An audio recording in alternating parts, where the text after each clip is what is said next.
di mana jalanan yang biasanya dipenuhi dengan hamparan sawah dan juga rumah warga yang semi permanen tiba-tiba berubah menjadi rumah-rumah warga yang terlihat sangat megah. Dan ia pun kaget setelah Bu Habibah ini mengatakan bahwa sekarang mereka ini sedang berada di mana orang-orang menyebut tempat itu adalah alam bunian.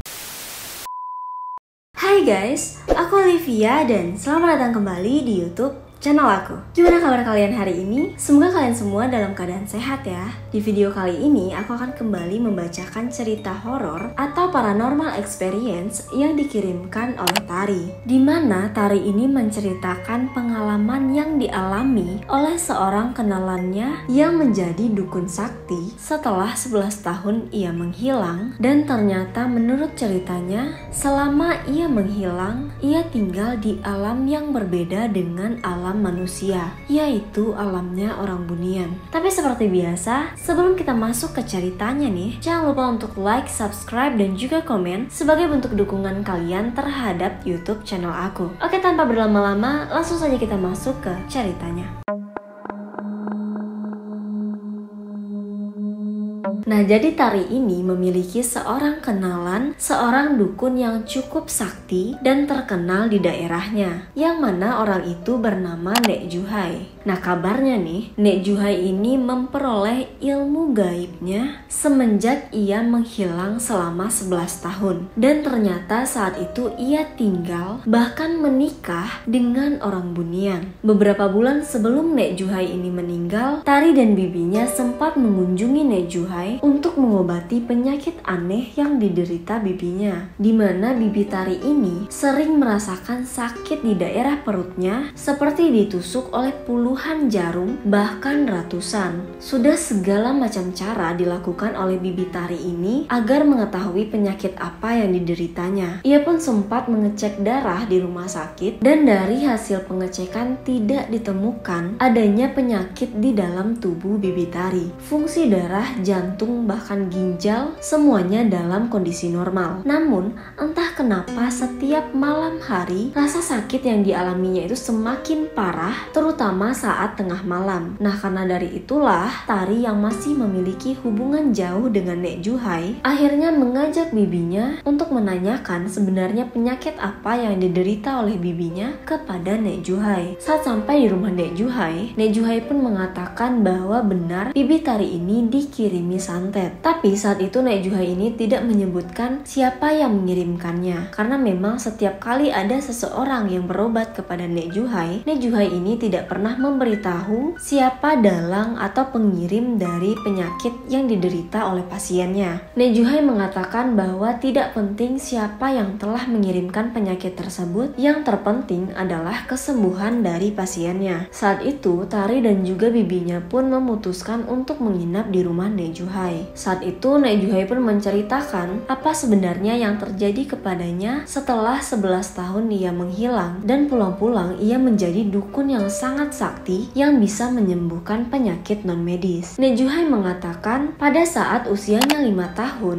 ayah dari Nek Juhai ini meninggal dunia, dan setelah kepergian ayahnya, kehidupan Nek Juhai pun semakin sulit. Untuk menghidupi keluarganya, ibu Nek Juhai ini pun bekerja di sawah tetangga. Tapi ternyata beberapa tahun kemudian setelah ayah Nek Juhai meninggal, ibu Nek Juhai pun menderita sakit dan ia pun meninggal dunia. Saat itu Nek Juhai pun sangat sedih dan berlarut-larut dalam kesedihan. Nek Juhai merasa tidak ada lagi tempat untuk ia menggantungkan hidupnya. Suatu pagi saat hujan gerimis, Nek Juhai pun berziarah ke makam ibunya. Di sana ia pun menangis sejadi-jadinya karena sangat merindukan kasih sayang seorang ibu. Saat itulah tiba-tiba Nek Juhai ini mendengar suara ibu-ibu yang menegurnya. Ibu itu pun mendekati Nek Juhai dan mencoba untuk menenangkannya. Ia pun mengatakan jika Nek Juhai ini bersedih, maka ibu Nek Juhai yang berada di alam sana pun juga ikut sedih. Nah, karena mendengar itu Nek Juhai pun perlahan berhenti menangis dan bertanya siapa ibu-ibu itu, karena Nek Juhai sama sekali tidak pernah melihat ibu itu. Apalagi wajah ibu itu sangat cantik yang membuat Nek Juhai saat itu terkagum-kagum. Ibu itu sangat ramah dan juga baik, dan saat itu ia pun mengatakan bahwa namanya adalah Ibu Habibah. Nah, dari baju yang dikenakan oleh ibu itu terlihat bahwa ia merupakan keluarga kaya. Belum lagi banyaknya perhiasan yang ia kenakan. Saat itu Ibu Habibah pun mengatakan bahwa setiap orang yang hidup pasti akan mengalami kematian. Jadi jangan terlalu larut dalam kesedihan. Saat itu Nek Juhai pun menceritakan tentang kekhawatirannya yang hidup tanpa kedua orang tua. Bagaimana nanti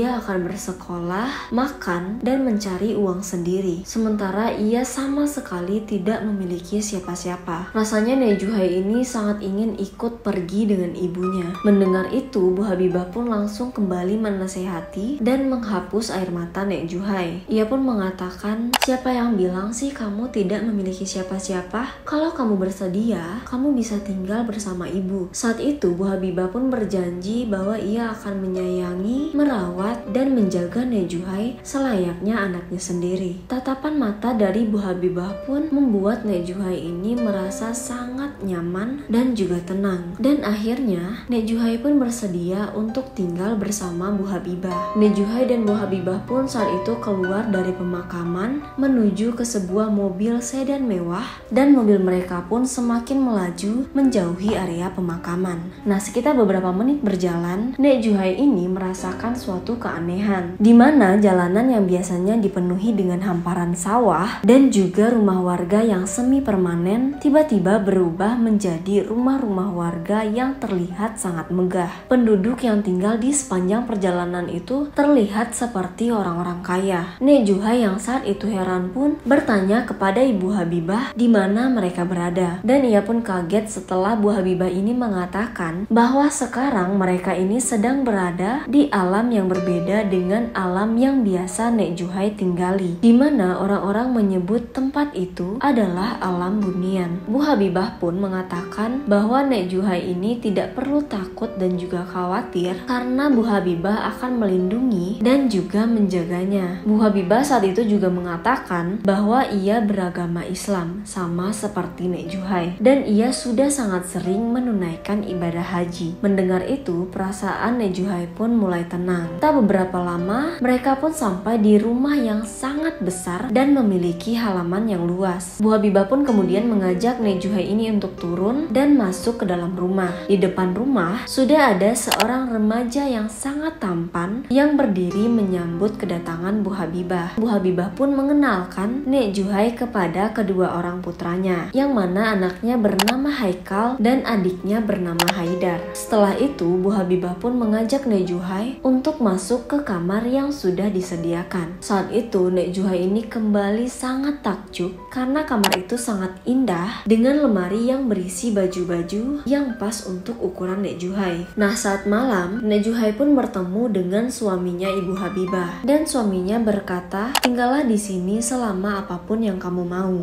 Nanti kamu juga akan diajari bagaimana cara mengobati berbagai macam penyakit. Bu Habibah dan suaminya ini terlihat sangat senang dengan kehadiran Nek Juhai, karena memang saat itu mereka berdua ini sangat ingin memiliki seorang anak perempuan. Keesokan harinya, Bu Habibah dan suaminya pun mengadakan sebuah syukuran agar warga di sana tahu bahwa Nek Juhai ini sudah diangkat menjadi anak Bu Habibah. Suami Bu Habibah ini ternyata merupakan salah satu orang terpandang di kerajaan Bunian. Ia pun mengadakan pesta pengangkatan Nek Juhai selama 3 hari 3 malam. Selama tinggal di sana, Nek Juhai ini sangat senang sampai-sampai Nek Juhai ini melupakan kesedihannya. Nah, menurut Nek Juhai ini, kehidupan di kampung orang Bunian itu sama seperti kehidupan di dunia nyata. Hanya saja udara di sana itu selalu dingin. Nek Juhai ini sangat menikmati masa remajanya dengan gadis-gadis sebayanya yang ada di alam Bunian. Hingga akhirnya setelah dewasa, ternyata Nek Juhai dan juga Haikal saling jatuh cinta. Dan kemudian mereka berdua pun menikah, lalu mereka dikaruniai 4 orang anak, 2 laki-laki dan 2 perempuan. Nah, suatu malam, Nek Juhai ini bermimpi bertemu dengan kedua orang tuanya. Dalam mimpi tersebut, Nek Juhai menangis dan ia pun menceritakan mimpi tersebut kepada suaminya. Saat itu suami Nek Juhai pun mengajaknya untuk berziarah ke makam orang tuanya. Saat itu mereka pun pergi dengan membawa ke-4 orang anaknya. Nah, ternyata pada saat berziarah, Nek Juhai bertemu dengan seseorang yang kebetulan orang itu mengenal Nek Juhai. Berita tentang kedatangan Nek Juhai ini ke ke kampung ternyata sampai ke telinga bibi dan juga pamannya. Mereka pun saat itu langsung menghampiri Nek Juhai dan menanyakan kemana Nek Juhai selama ini. Bibi Nek Juhai saat itu juga memintanya agar tidak lagi pergi dan tinggal bersama mereka. Nah, saat itu muncullah kebimbangan di hati Nek Juhai antara ia ingin kembali tinggal di alam nyata, tapi di satu sisi ia juga ingin kembali ke alam bunian bersama dengan suami dan juga anak-anaknya. Nah, karena melihat adanya keraguan di wajah Nek Juhai, saat itu suaminya pun mengatakan ia tidak keberatan kalau misalnya Nek Juhai ini memilih untuk tinggal dan tidak kembali ke alam bunian. Ia tetap akan mengunjungi Nek Juhai, begitu juga dengan 4 orang anaknya. Nah, akhirnya saat itu Nek Juhai pun memutuskan untuk tetap tinggal di desanya. Dan sejak saat itu, ia pun mulai membantu orang-orang yang membutuhkan bantuannya untuk mengobati penyakit-penyakit non-medis.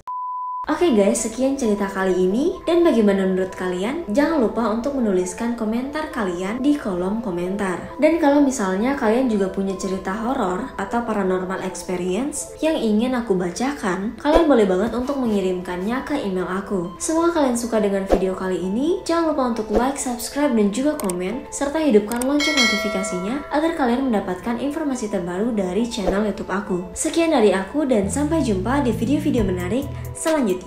Bye!